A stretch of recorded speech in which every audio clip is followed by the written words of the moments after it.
Every month we like to give you some recommendations of some new and maybe not so new items in the library collection that we encourage you to come in and check out. So the first thing I want to show you today is Just Dance 3 is a high demand video game. We own it for Xbox and Wii, and I've played it. It's really fun. The songs on this one are really good. If you've played Just Dance 2, come in and check out Just Dance 3.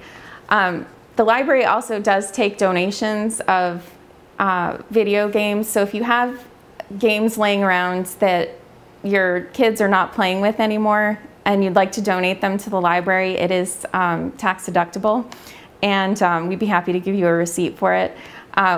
We accept Wii, Xbox, and PlayStation 3, as well as the handheld games. Please, we don't circulate very well the PS2 games, unfortunately, so we can't accept those, but any of the others we would love to have.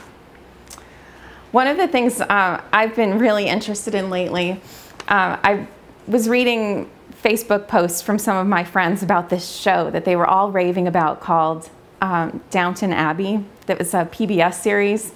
If you are a fan of Downton Abbey, I have some suggestions for you.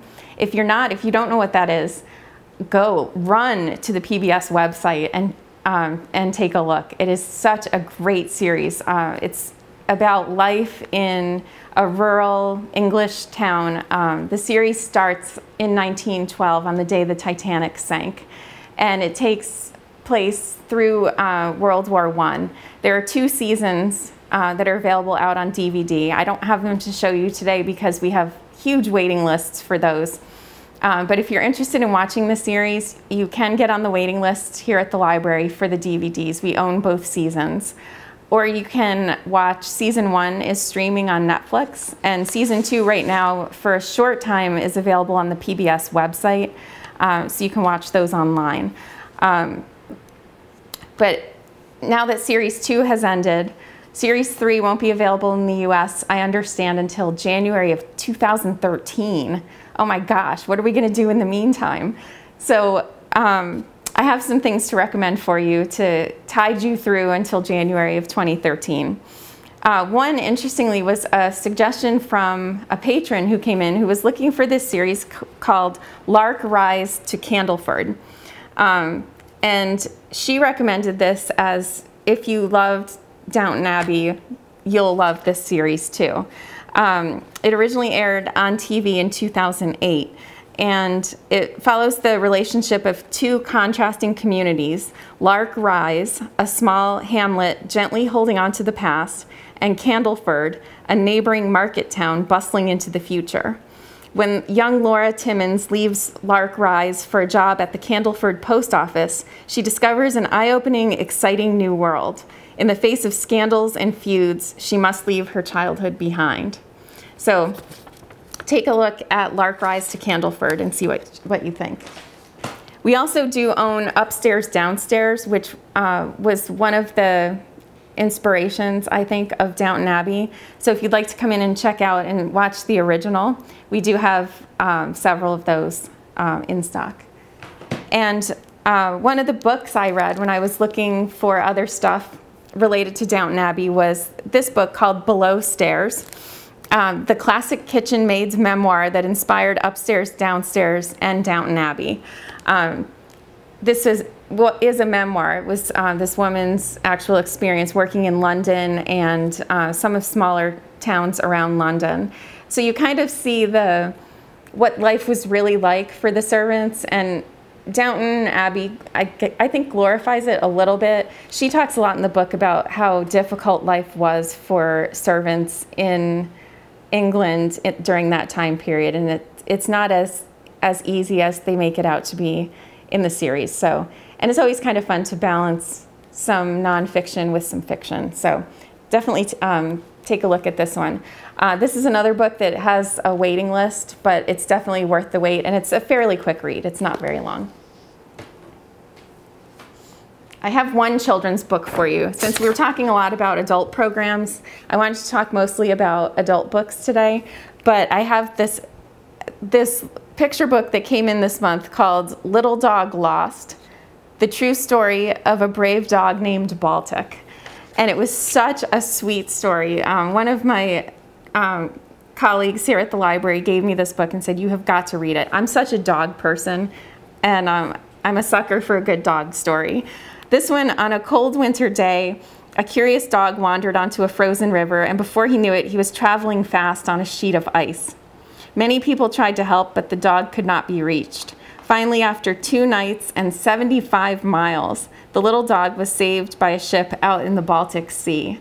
And it's actually a true story, and I love picture books that are written that take a true story and make a great story out of it. He was rescued, and there's an actual picture of him with his rescuers at the end of the book. So really sweet story.